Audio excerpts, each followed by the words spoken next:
Hi everyone, welcome back to another video on our tiny garden. And I finally moved into my tiny house.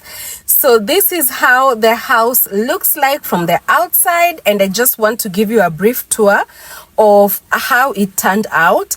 So this seat over here is a seat that has been borrowed from a neighbor, and that is what I sat on yesterday. I did bring a few things. I have a small table where I get to have my meals from. I get to put my stuff on it, my books, my iPad, and even work on it. And it's pretty amazing how small spaces can, really accommodate so much.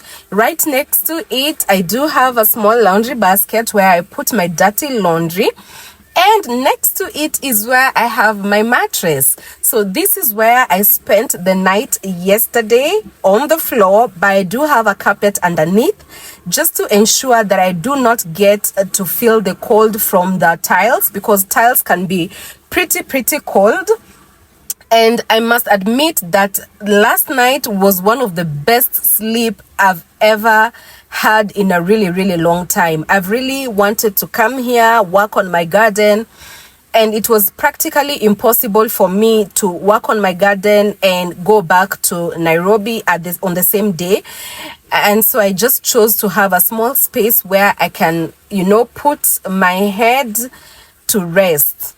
So this is how the rest of the house looks like. I painted my window grills black, and I chose brilliant white for the walls because this is a very tiny space. The room only measures 12 by 10 feet, so it's pretty small. So that brilliant white color really brings out, the space looks much bigger than it really is. So that is why I chose a brilliant white color. And the fixtures for the electricals have not yet been fit. So this is how the house looks like from a distance. It's pretty cozy.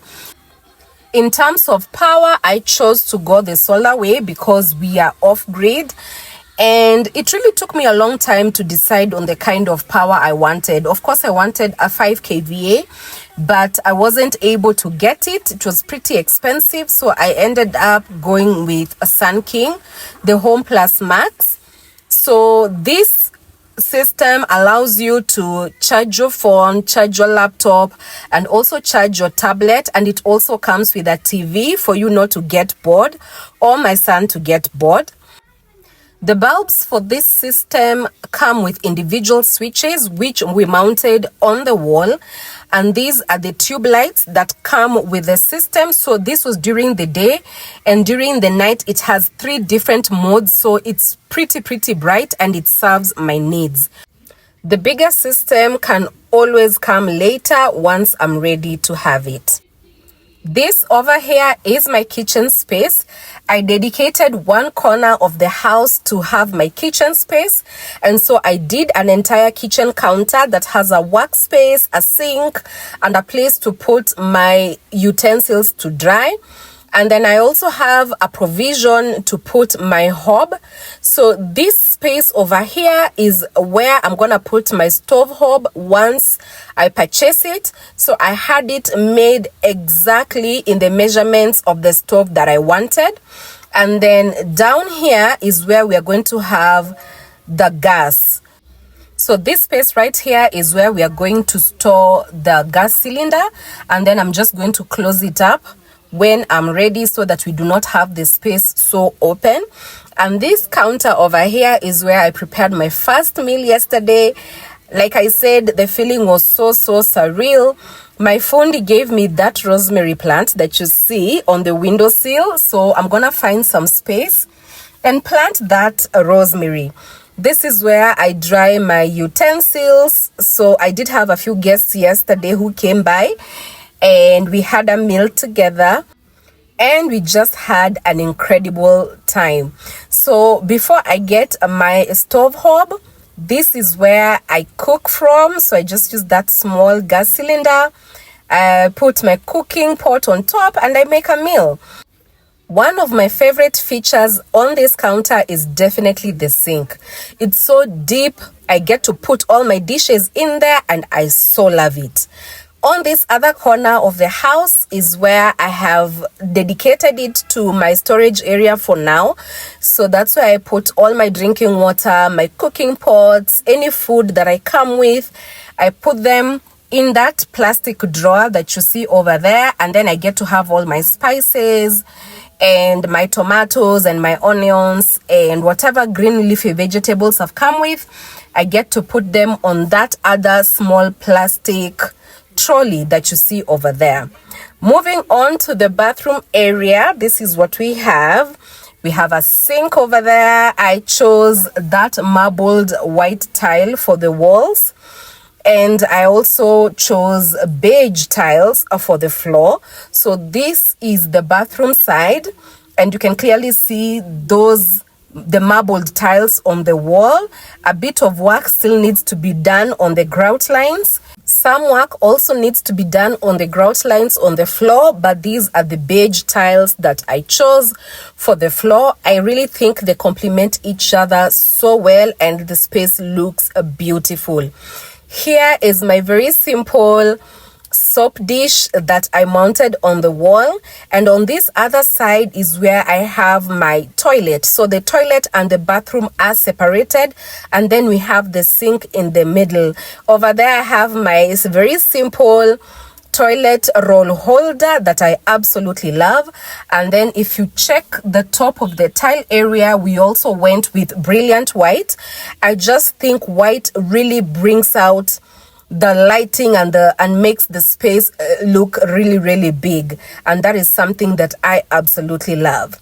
So let's go to the outside, and this is how we manage our waste water. So that manhole that you see over there is at the back of the house, and that manhole is what directs water from the kitchen and the bathroom to the soak pit. So I did go with a biodigester and a soak pit to manage the waste water. And on this other side of the house is where we have a manhole that directs water from the toilet, so waste from the toilet into the biodigester. And that round thingy that you see next to that manhole is the biodigester. If you want me to do a video on how the biodigester was constructed, please let me know, but I'll probably do it as a short rather than a long video. So that's where the water from the toilet and the sink go to. I prefer having a biodigester and a soak pit over having a septic tank in terms of managing waste from my houses. This is literally my third biodigester that I'm constructing. The first time I used it was in 2021, and it has served me so well up until I decided to leave that space and start afresh on this piece of land. So this over here is where we dug our soak pit, and the dimensions that we used for this particular soak pit was 4 by 6 by 4 going downwards. So there we have our soak pit. On this other side, I am using my fence as a place to hang my clothes for now. I am yet to construct a proper place to hang my clothes, so this will do for now. And then over here, I have started gathering manure for my gardening. So if you're new to this channel has always been about gardening, and we focus on the biological control of pest and disease, and we also focus on sustainable cultivation of our crops. So the reason as to why we have been focusing on the construction of a tiny house is because we are starting afresh from an entirely new space. And of course, I needed a place, to rest and just call home before I can start with the gardening. So this is manure from my mom's home that I have been gathering over time.